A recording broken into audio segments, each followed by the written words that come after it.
Hello, everyone. Welcome and thank you for joining and participating in today's Pediatric Academic Stakeholders Workshop. Today is the group's second meeting, and I would say that we are pretty new, as am I. I would like to introduce myself. My name is Jessica Butterfield. I am a new program manager with the National Safety Council. I work with Amy Artuso, Tammy Franks, and Jennifer Bogue, and I'm so excited for this opportunity. I'm going to be with you guys. PVH is going to be one of my areas, so I'm looking forward to getting to know you and working with you as we move along. This is our second meeting. The first one was in May, so we will move right on to our agenda today. If I can get that to go, hang on with me one second. As I said before, my name is Jessica Butterfield. I am a new program manager on the roadway safety practice team. I'm works with a variety of positions in terms of occupant protection. I've been working with children and adults with head and brain injuries as an occupational therapist. I've been a child passenger safety instructor for 20 years and was fortunate to work with many instructor teams all over the US and Canada, and also was working as a safety defects investigator with the National Highway Traffic Safety Administration, where I was lucky enough to be the one looking at reports that said my car seat was broken, and I had to try to figure out what the story was behind that. So pediatric vehicular heat stroke is not a new topic for me in terms of education and advocacy, but working with a group that is tasked and motivated to advance the next steps in the PVH prevention and solution is. Over 70 people are registered for this group, with many of you able to join us today. So if you could do us a favor and in the chat box, just please include your name and your organization if you happen to be affiliated with one, so we can make sure that everyone is introduced to each other through that manner and also connect, because we're all, as though we may be small, we may be mighty. So we'll get all that information in there. We have a few speakers today, and we're also going to have a discussion on our next steps. I think it's important that the purpose of a meeting is always expressed as we go forward. We're here to work collaboratively to advance the evidence-based next steps in PVH prevention. Pediatric vehicular heat stroke is a term that is going to have to flow off my tongue from now on. So again, welcome. Thank you for joining me. I'm so excited to work with this group, and some of your names I saw on the registration list I have met before. I was able to work with you before, and I'm so fortunate to be in this situation to be back in the game and working with you. So thank you so much. I'm going to proceed here. Just a reminder that our sessions are recorded, and to make sure that you know where they are located on the cpsboard.org on this link right here. And if you look below, if you're looking for the accordion, it will say next steps in evidence-based practice. And if you click there, you can get to that first recording that Amy led in May. And our presenters there, we had so many, and it was great information, but we ran out of time. So we're fortunate to finish up today with the presenters that gratefully agreed to come back and give us their information. So our speakers today are Carrie Redden from toXcel and Laurel Glenn from Virginia Tech, and I'm excited to hear their presentations. We're also going to be able to hopefully include our first group discussion on how to move our mission forward in evidence-based information and getting that message out there. There's that disconnect between the message, the education, and the parents that are receiving it. We're trying to really work to see what that evidence is and move forward. So I'm going to go ahead and have Carrie start with her presentation. Her presentation is a project scope, a teaser, if you will. She's going to give us just a little bit of information on what she's been working on with toXcel, and it has a lot to do with daycare settings. I'm excited to see what she has to share. So again, thank you, Carrie. I know you were put on pause from the first meeting, and thank you for coming out today to present what you have to share. Thank you. Absolutely. Well, thank you for having me. I'm excited to share again what we're in the process of doing. My name is Carrie Redden. I'm the Director of Health and Planning with toXcel. I'm going to be talking just a few minutes about a project that we're working on called Procedural Countermeasures for Preventing PVH in Childcare Settings. It's funded by the National Highway Traffic Safety Administration, NHTSA, and as I said, it's currently underway. So we're still in progress. I'm going to be sharing mostly descriptions of tasks and activities that are involved, and then maybe at a later date, when we're a little farther along, we can share more of our findings. Our NHTSA program officer, or CORE, is on the call today, Laurel Glenn, as well as one of our other team members, Dr. Cheryl Miller. Okay, so next slide. So as the title of the project suggests, we're looking at opportunities within childcare settings for preventing PVH. And for the project, the types of childcare settings we're looking at include small family childcare settings, so licensed childcare providers that offer care for 1 to 6 children in their home. And sometimes these providers are assisted by one other person. A large family childcare, which is a licensed childcare provider that offers care for 7 to 12 children in their home with the help of 1 or more qualified assistants. And these ratios are usually dictated by the state. And then child care centers, which often provides the large number, care for a large number of children in non-residential settings. So the ratios are dictated by the state, but it could be a lot of kids. And we're looking at opportunities for child care providers to address PVH in a number of ways.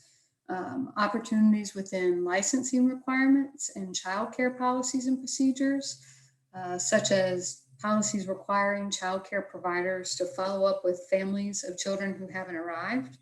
We're also looking at transportation policies and policies to ensure children don't access the vehicle, and ultimately trying to understand different ways and promising practices to engage child care providers in preventing PVH. And there is some overlap with engaging child care providers to talk with parents about PVH as well. So the tasks involved, there's basically sort of 3 buckets. One is a literature review scan, and that's completed and is being reviewed by NHTSA. We also did a policy review scan, which is also completed, and we looked at state licensing requirements for family child cares and child care centers in every single one of the states, including transportation and attendance policies. We looked at child and vehicle laws that sometimes were connected with those and sometimes not, Good Samaritan laws as well. And then the stage that we're in now is identifying promising practices. So based on what we found, we're looking at developing a point of decision framework that helps identify different opportunities for intervention in research through basically the continuum of a child arriving at a child care organization all the way through to the end, and anything until they leave, and anything that might happen in between. We're looking at providing a summary of sorts of licensing requirements and policies. There are a lot of good policies out there, and so we're developing a document that basically highlights some of the policies that states are using and what comprehensive policies might entail, including we're doing a summary of bus interventions, and it connects in some ways to the summary of licensing requirements.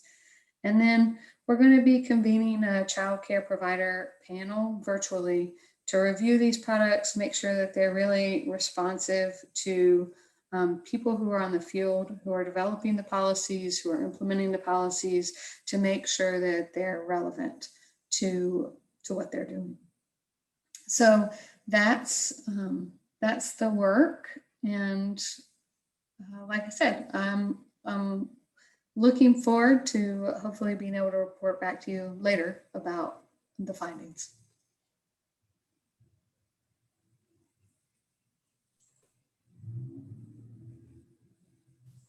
Oh, whoops. And Jessica, I apologize. I totally forgot to have you move forward that last slide.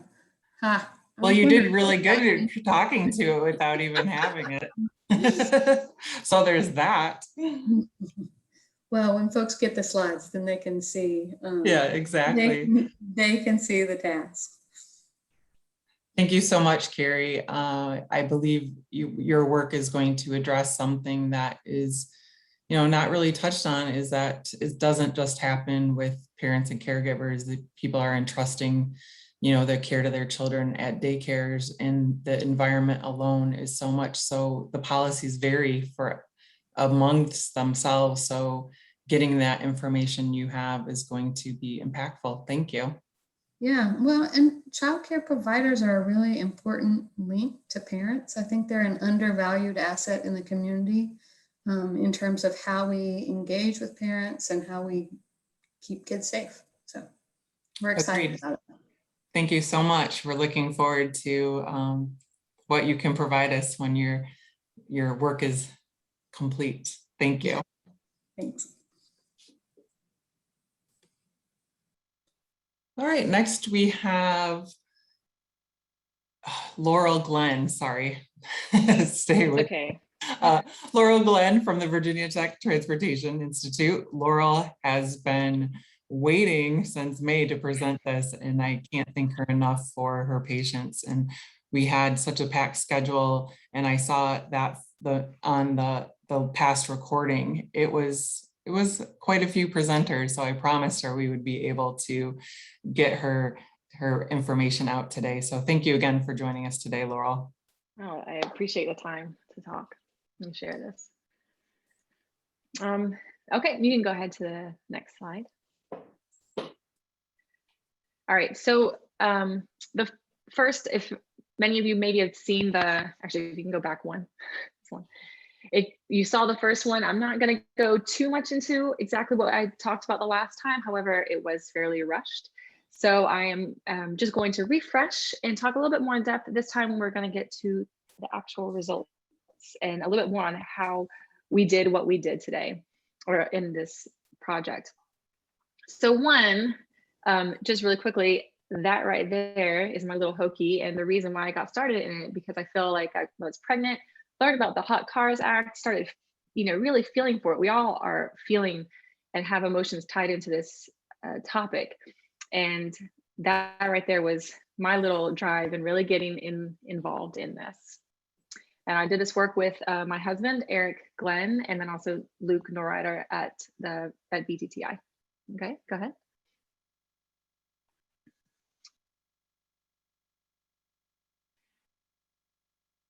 No.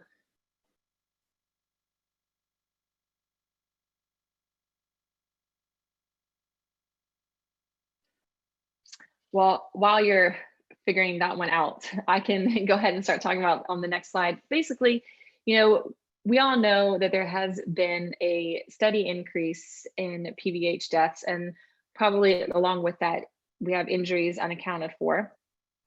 So what we started getting involved in was just first getting the literature review done in 2019 of the current rear seat reminder technology that was present in the time that we did that research. And then in 2020, we really thought we needed to look and evaluate the current both OEM and aftermarket technologies that were out there focusing on a behavioral approach to understanding this issue, and also taking into what the Hot Cars Act was all about and what they have been asking for.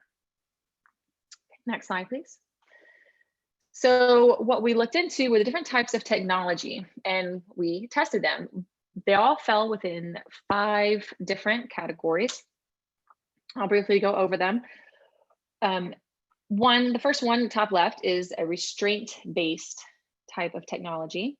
This is one that uses sensors that maybe clip into or are built into child restraints, and they synchronize with any other device. Could be a attached key fob or a smartphone, perhaps using Bluetooth, and it alerts the driver if they leave the vehicle with a child restraint still buckled. Another one we have there is the sensor-based, which is bottom left.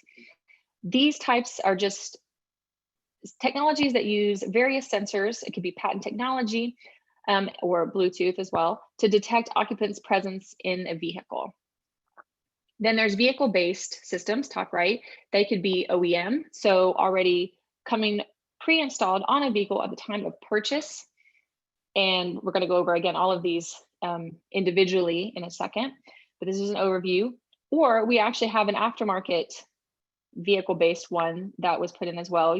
These usually using door logic in order to work. And the aftermarket, of course, also requiring professional installation. And then pressure-based system at the bottom right, which uses pressure pads to detect the presence of an occupant and determine if an alert should be issued to the driver upon exiting the vehicle. Okay, next slide. So the aftermarket rear seat reminder technologies that we use. Now, keep in mind, we gathered these technologies, and actually, even at the time of publication, some of these technologies were no longer available, actually, or newer versions had come out. So please bear with us in that. But the ones that we tested were the SensiLife, which is the bottom left one, the child minder soft clip, the sensor safe, the ride and remind, and also the LFE clip as well. Next slide. So I'm going to describe how these work so we can get an idea. So the SensiLife, which is no longer available, it is a weight pad, and you can see in the top left hand there is a sensor that is attached to the seat, and it is an optical sensor. And when a driver walks out, it will sense that the driver is leaving, and there is some voice audio that goes off while they're walking away, as long as weight is being sensed on the pad. And that pad should be placed, again, in the car seat. It could go under the cushion. In this photo, it's on top, but it can go under the cushion of the actual seat, bearing the weight of the child on there. Next slide. There is the LFE Clip, which is sensor-based, and this device attaches to, it could attach to the car seat. If in the car seat, it's anything that you would be taking with you with the child. So maybe a diaper bag, or child's pants, whatever it is. And then it also is attached or connected to your smartphone through an app, and it sends the alert to the driver if the driver walks too far away from the actual device. Next slide. There is the child minder soft clip, which uses a key fob that you can see in the bottom left. And it has the device of the child restraint that replaces the car seat's buckle. And if that buckle is still buckled when the fob is farther from the restraint than the previously designed, then the device will send an alert. So the key fob will start making a sound to hopefully remind the caregiver that there is still a buckled child in the vehicle. Next slide. And the sensor safe, this is in the car seat already designed into the restraining seat. And it has a belt buckle that is connected to an OBD2 device, which plugs into the OBD2 port. So it has information on the vehicle status. So it's got information on the engine, whether it's turned on or off, whether it's moving, things of that nature. And then it will send an alert to a driver's smartphone via the app if the driver walks away while the car seat is still buckled. And that one has a lot of other features as well, but that is the main way that it actually functions. Next slide. The last of the aftermarket devices is the Ride and Remind. And this is one that needs professional installation. And it uses or creates, I guess, door logic in any vehicle. And what's installed are these two green buttons that you can kind of see. They're circled over there. They are in the pillars of the vehicle. And it is when a driver leaves and a rear door has opened before driving, and then the driver cuts off the vehicle and leaves, there is a audio that plays to remind the driver that there is possibly an individual in the back seat. That part uses the door logic. Now, if the driver does not go back and open one of those rear doors, then the vehicle will start having the horn blare to try and gain more attention from the driver. Next slide. All right, also we did 5 different OEM testing. So we have GMC, Subaru, Toyota, Nissan, and a Hyundai. We could not get a Kia. They were always selling off the lot, so we weren't able to get a hold of one to test it. However, they do use the same technology as the Hyundai, so you can consider both of them when we discuss their technology. Next slide. So first off is GMC. Now GMC was the first vehicle manufacturer to address any kind of PVH problem with their rear seat reminder technology that was in some of their 2017 vehicles, and uses rear door technology, which is what a lot of these are going to be using. It has basically what I'm calling a level 1 alert system, which is both visual and auditory. So again, when a rear door opens before an engine is cut on or while the engine is on, once the engine is turned off, there is an alert sent to the driver, audio and visual. And in GM's case, you can see it has a little written description in the center console that says rear seat reminder, look in rear seat when you leave.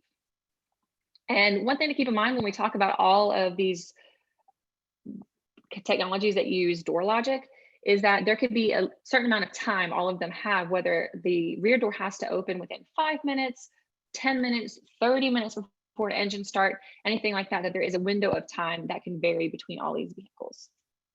Next slide. Subaru functions the same way with a different window of time. So there's door logic, and again, it will send an alert when the driver turns off the vehicle to look in the back seat. Next slide. Toyota squeaked in our study at the very end. They had some technology come out, and theirs is also the same kind of door logic where, again, if the rear door is open or closed, and then the driver cuts off the vehicle, that there will be a audio and visual alert. Here you see it just says, check rear seat, and when the driver is leaving. And next slide. Now, Nissan introduces a secondary level of alerts. So it has the initial door logic. So the door is open or closed before the vehicle starts, and then the driver is issued an alert. Now, here we also have pictures of how you can dismiss the alert. So you can see in the bottom left-hand picture that it will say that the rear door alert is activated, and you can either dismiss the message or go ahead and disable the alert. So if you already know that you don't need it if there is no child in the back, for example, then if you have not dismissed anything, or sorry, rather disabled the alert, then you will get the alert of a driver will get the alert of check rear seats for all articles once the engine is turned off. And the next slide. If a driver does not go back and open one of those rear doors, there is a secondary alert that goes off. Next slide, please. And so again, now you have a driver that had opened and closed the rear door, gotten to its destination. The visual audio did appear. However, the driver just never opened that rear door again, locked their doors. And at this point, a series of 3 quick horn honks will cycle through twice in order to once again get attention of the driver to go ahead and check that rear seat. So that's what we are calling that level 2. So it goes one step further, just if there is no action done on the part of the driver to check that rear seating. Next slide. And then there is Hyundai, which is also the same system as Kia. And they have a rear occupant alert as well as an ultrasonic rear occupant alert system. And so the first part is based again on door logic. So same as you've heard before, it will send an alert if the driver turns off the vehicle. And you see that again, it says check rear seats. That is their alert. Then let's say the driver doesn't open or any doors or anything like that. There is also a secondary section, secondary alert. So you can go ahead and next slide, please. So this is utilizing the sensors in the rear seat, which you can see a picture of them in the top. And this is actually for motion detection. So if a travel or trip had the rear door open and close, it is now activated. This UROA system is now activated. And this means that for the next 24 hours after the vehicle stops, it is going to monitor the space for any type of movement. Once the doors lock, that is a key feature that is going to come back that I'm going to talk about in a second later on. If now it does sense movement and the door has been locked and the door has been locked and it senses movement, now there is another alert system that goes off, and it will issue an auditory and visual alerts. And you can see in this description here, the horn honk and the light will flash. And if the vehicle or the driver has been connected the vehicle to the BlueLink telematics, you can also receive a text message or send a text message to the driver, any kind of warning. I have an example of what this looks like as a baseline. So if we can go ahead and play that YouTube video, we'll see how this particular one functions.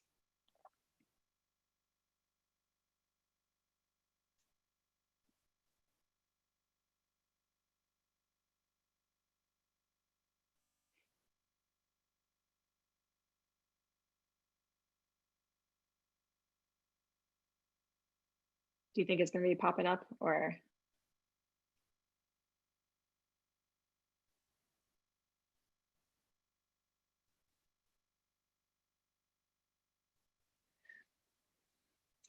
Well, if it won't work, we can also send that link into the chat and everyone can watch that at another time just to see how that one works. So if not, we can go ahead to the next slide.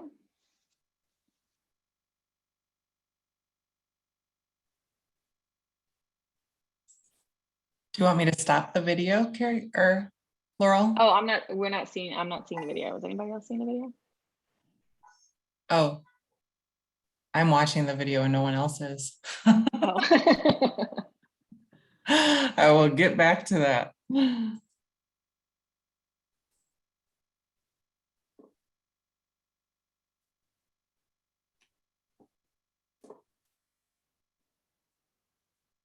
Okay. We'll move on then, and if we go back, we can go back on it later if anyone wants to see it. So now we're going to talk about the methodology that we used. So again, what I did was I looked at the different scenarios. We read lots of stories about how these PVH events occurred, news articles, talking to parents, getting their stories of how this happened, and took a behavioral approach to it. So what are the behaviors that a driver is doing that could lead to these situations? So first off, of course, we know that there are children who are knowingly left unknowingly left, and also children who gain access to vehicles that end in PVH. So knowingly and unknowingly scenarios behaviorally look fairly identical. We have 16 scenarios that we put all the technology through that had to deal with this situation of knowingly or unknowingly left. I'm going to go through just the highlighted ones to give an example. So first you have a scenario of, well, the very first one is just driving directly to its destination, but we're going to do the highlighted one. So this is driving to a destination with a mid-trip stop during which the engine remains on and the rear door opens. This could be a scenario where a parent has one infant in the back who is in a car seat carrier, and also another child or an adult who has to be dropped off somewhere else. So the rear door is opened, obviously, to get the passengers in. And now at some point, the driver will stop and the back door will open again to have someone else leave, but someone else remains in that back seat, okay? And then the driver continues on, goes to their final destination. So this is a situation, for example, where there's multiple stops and one child is forgotten in the back. Now, upon arriving at the destination, I had two options. You either have the accessory mode on or off. For a knowingly left situation, sometimes accessory mode can be left on for radio or, you know, any other thought of maybe air being better in that situation. And then also their doors are either locked or unlocked by the caregiver. So putting these all together and creating these different scenarios and accessory mode status and door lock status, we have 16 scenarios we tried out. For child gain access scenarios, you either start with the vehicle being locked or unlocked, and then the door after the child enters being either closed completely or partially latched. So the doors are pretty hard to close sometimes and it might not fully close. And then whether the child then locks the door or the doors remain unlocked. So you can see in the highlighted part, just as an example, you would go to a vehicle a child would go to an unlocked vehicle, try and close that door, but it didn't cartilage close, or maybe it just slammed a little closed, but not fully. And then the child never did lock any of the doors. We went through those scenarios to see, under these circumstances, when does a technology actually send an alert? Next slide.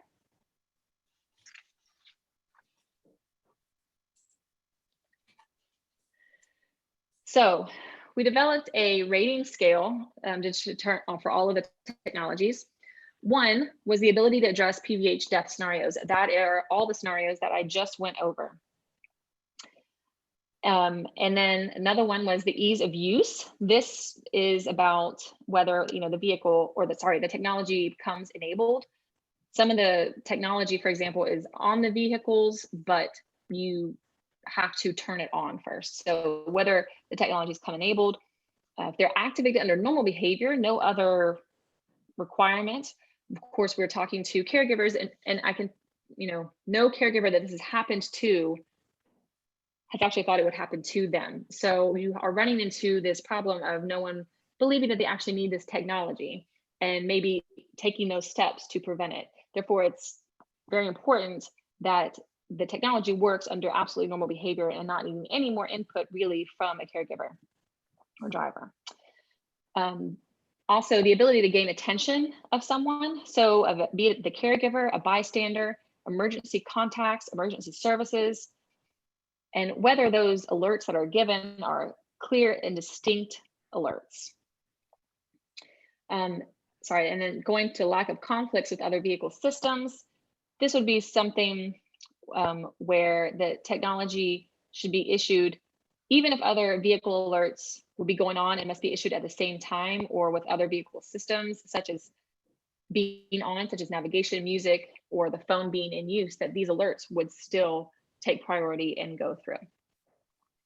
Next slide, please. So when we're going through the actual ability to address PVH death scenarios, the way these were calculated are, we have all the scenarios, and did they send an alert at the end of the destination, or did they not? Now, keep in mind that, for example, under the gained access, most of these technologies were never even designed to address gained access. So most of these technologies did not have any alerts that would come up during these scenarios.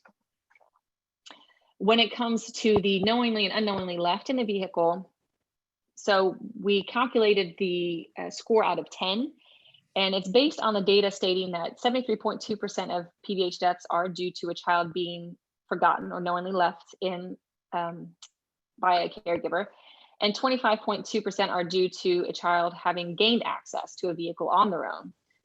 So using that leaves 1.5% of PVH deaths of unknown cause. And so just for the purpose of our scoring, we used that 1.5% and weighted it across the two primary circumstances in order to come up with our final scoring. Okay, next slide. So here are those scores for the ability to address scenarios, ease of use, getting attention, and a lack of possible conflicts with other vehicle systems and alerts. You can see that the Hyundai and Kia system has the overall top score, and the sensor safe coming in as a first aftermarket technology and second overall. And note that no technology, when you go through that score number 1, there was not a single technology that delivered an alert in all the developed scenarios. And they all have reasons, and I'm just going to go over one. So you can see Nissan there at the bottom only had 1.86. This is because of just the way that it is designed and functions. A Nissan, any mid-trip stop, which opened a rear door, deactivated the alert system. This is most likely designed in order to minimize any false alerts, because that individual in the back could be thought of having exited already.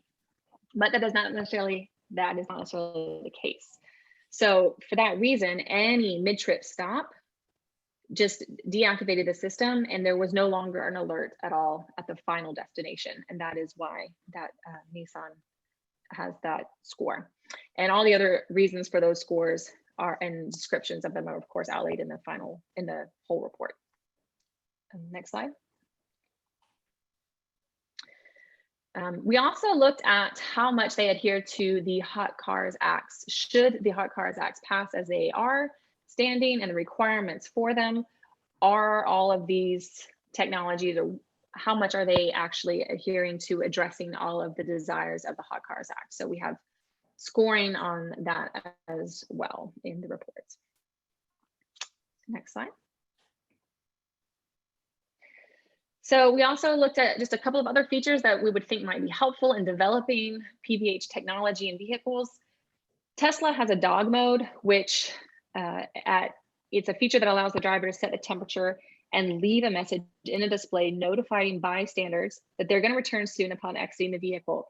No, I am not suggesting this be done with children, but what I am suggesting is, or pointing out, is that there is technology where there could be possibly a passive system that would kick on a air conditioning unit should there be life detected in the vehicle.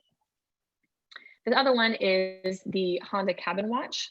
So this one would be, all it offers right there is a back view of those rear seats. So it's just one more thing where you can look and check in the back and see, is there an individual in the back, without actually having to turn around and do all of that. It's just a really quick check that could be used.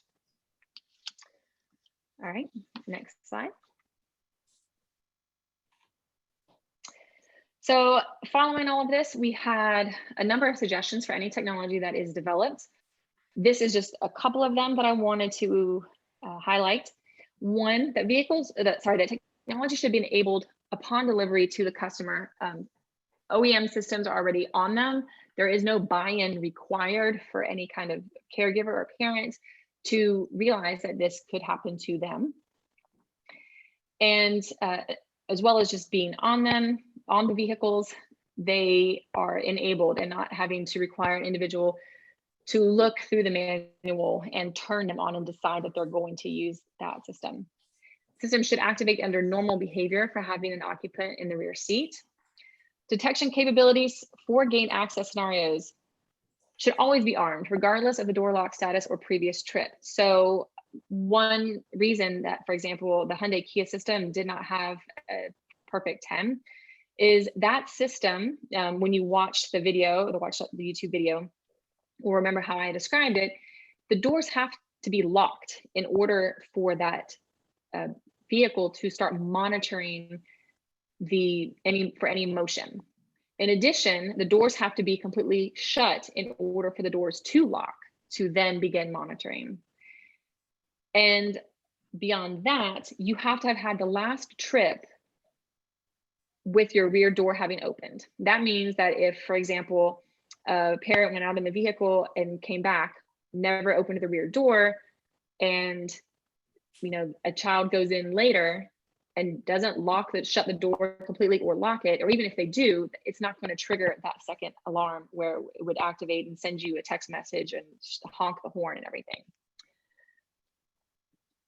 We also think the actual occupant detection, such as looking for movement or any other signs of life, should be it instead of merely a door logic. Door logic is going to give you a lot of alerts. Maybe people will start considering them nuisance alerts, because like with Nissan, they would shut off after you opened the door during a mid-trip. The other ones will not do that. So yes, you get the alert, but it's every single time, which people can habituate themselves to this alert. And there should be a hierarchy of alerts to contact caregivers by phone if there is a situation, followed by any kind of bystanders, emergency contacts that is associated with the technology, and emergency personnel. Just try and make sure that someone's attention is brought to the situation. And next slide. And I just want to thank the National Surface Transportation Safety Center for Excellence, which funded this study, and of course, the National Safety Council for having me present. All of that is our information on contact. The report is free, can be downloaded at any point, it's online. And one thing to also keep in mind is, of course, this is our first attempt at anything like this, and we hope that this just gets built upon, and again, everything can get improved to try and test future technologies as well. Thank you so much, Laurel. That was all, just the amount of work that takes to get what you have is pretty remarkable, and thank you. I personally drive a car that has a system. It's a Hyundai, and it's my first one with that type of system, and I was like, oh, look what I have. So I'm figuring it out as well, but to have that actually in my car, I'm like, it just makes so much sense that it's already there, already activated. I don't have to do anything. I do not have children. However, I do ride with nieces and nephews and have opportunities to have children in my vehicle. So I have experienced it firsthand. I would like to let everyone know that there is a comment from Dr. Diamond. Are you still on the call, Dr. Diamond? Would you like to go over it yourself, or I can read it as well?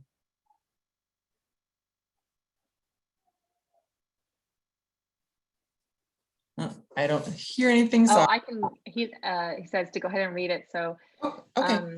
It says, I would suggest one more scenario. Most of the time, a child is placed in the car seat with the engine off, followed by the driver starting the car. However, it is possible that a person may start the car and then the rear door is open, followed by the child placed in the car seat.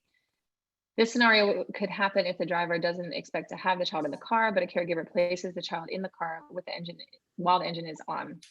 In this scenario, the door-based system would fail since the rear door is opened after the car started.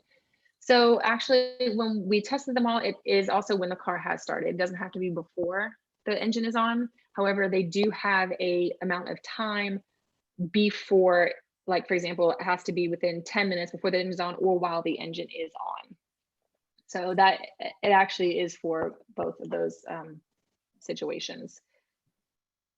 Yeah, and the technology isn't very clear. If you look at the manuals, there is not much to go on in there. So this was a lot of just playing around with it. And then there were some, little bugs that hopefully, all the industries have had a chance to read over the report and see what we found. I think some of these things were not, just maybe weren't found. And I'm sure there's other issues that have that arise with conflicts of different systems, et cetera. For example, music not turning down if it's loud, in order to actually have the alert sound or be heard by a caregiver. Little things like that. Hi, Laurel, this is Jessica again. Have you had any feedback from any of the manufacturers of your published study? We've had them, I mean, again, they've gotten back to, everybody has gotten back to us. Some of the aftermarket devices have been revamped, and they would like to, wish we had the newer one, but we just didn't have that at the time. Other companies have wished we had tested theirs, but I mean, they didn't give it to us and we couldn't access it. So we've had some feedback of that nature. And of course, we would like to do, as any kind of testing that people would like, we are capable at VTTI to do so. And so, yeah, some of them were, we have to talk to our engineers about this. This is, we haven't seen this, or things like that. So this is just what we found with our, our quite little study. And hopefully, again, it's something to build upon. It's interesting to see that, I mean, the technology changes so rapidly. So, they might have already made changes by this, as you said, and then others, just to see how they use this information is interesting. So thank you for sharing that. Yeah, I think I think everybody wants to make something great. So it's just a conversation and a progression of making these technologies better. I like it. Thank you. Anything else for Laurel before we move on?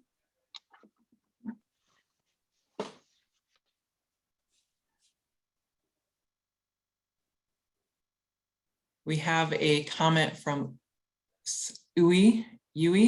If vehicles are disabled, children getting access to car and cannot get out, we still have a big problem.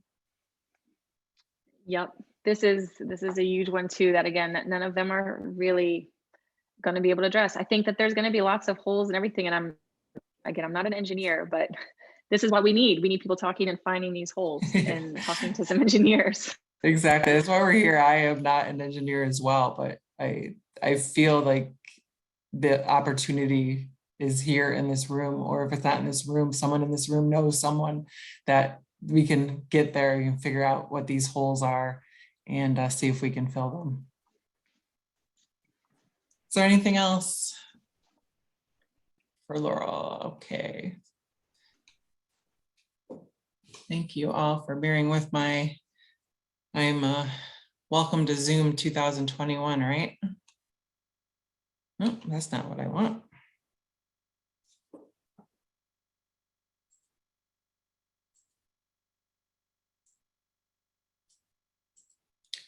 Thank you guys for bearing with me.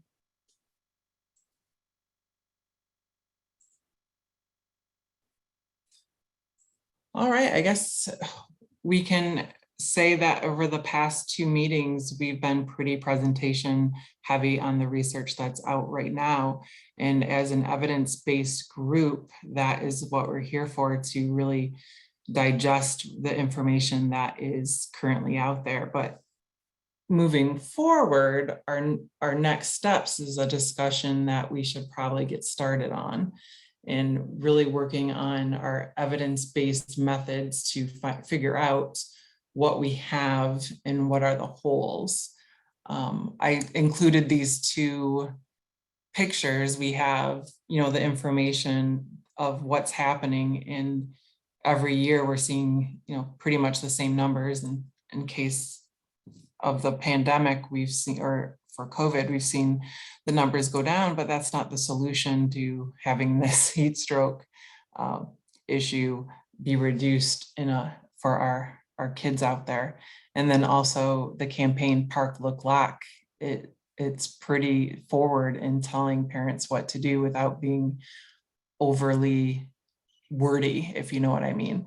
So just really wanted to open up the discussion. There are so many of you on this call to include the information that you are working on, and I don't want to do all the talking, and I pass it on to someone who has maybe an idea to get us started on what we have, and maybe what are the holes, so we can keep moving forward, figuring out what is already out there, and then advancing our cause. Any volunteers out there?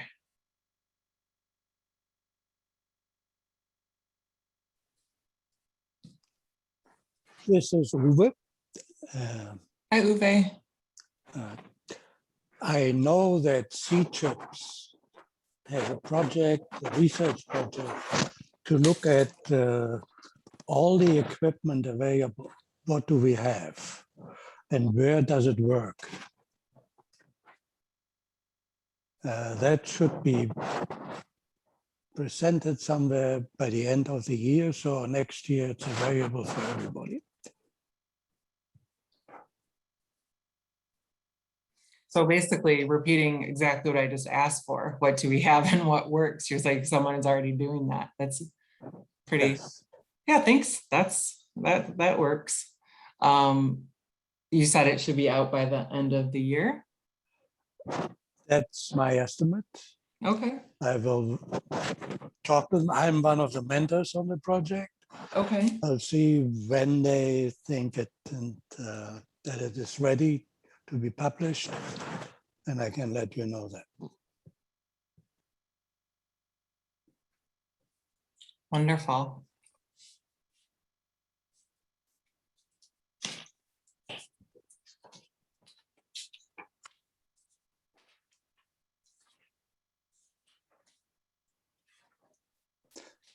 And the first time I got involved with something like that, I had to investigate the multiple fatality, 2 children, brother and sister, who had climbed in a disabled vehicle and played there. And they had selected the trunk as a playground. And then they pulled the lid shut. The mother had sent them out to play in the yard. And this disabled vehicle was in the yard. The mother then sat in front of the TV, and half an hour later, or a little more, she looked for the children, couldn't find them, and then went to the neighbors, have you seen my children? And more time went by. By the time they finally started looking at the vehicle, both of the kids were dead. The particular history of the older boy was that he was a very ingenious fellow, wanted to get to know everything. He imitated his father. He once had to be brought to the hospital to have his stomach pumped out because he had imitated his father sucking out gasoline out of the tank. So it's a strange situation. You scratch your head and what can we do? How can we prevent this? And at the same time, the industry started looking at how can we put something into the trunk that somebody can open the trunk. And so today, most vehicles have something in there, a handle to open the trunk from the inside. But it's still dark there. Even if you have a self-glowing stuff in there, the children may not even know what it is for. So it's, we have still a lot of work to do. So I appreciate that you are tackling this problem here.